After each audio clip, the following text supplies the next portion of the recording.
How to uninstall the Ring app properly. So first, go ahead to the Play Store. Here you'll see three options on the bottom of your screen. Simply tap on Search, which is located on the bottom right corner. From here, you'll see a search bar at the top of your screen. Tap on it and type in Ring.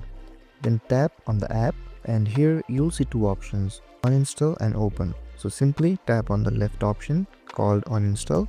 Then it will ask you to confirm your decision. Simply tap on uninstall one more time, and after a few moments, Ring will be uninstalled from your phone. And it is that easy. If this video helped you, don't forget to like, share and subscribe, and hit that notification bell so you don't miss any of our videos. Thank you so much for watching, and I'll see you guys next time.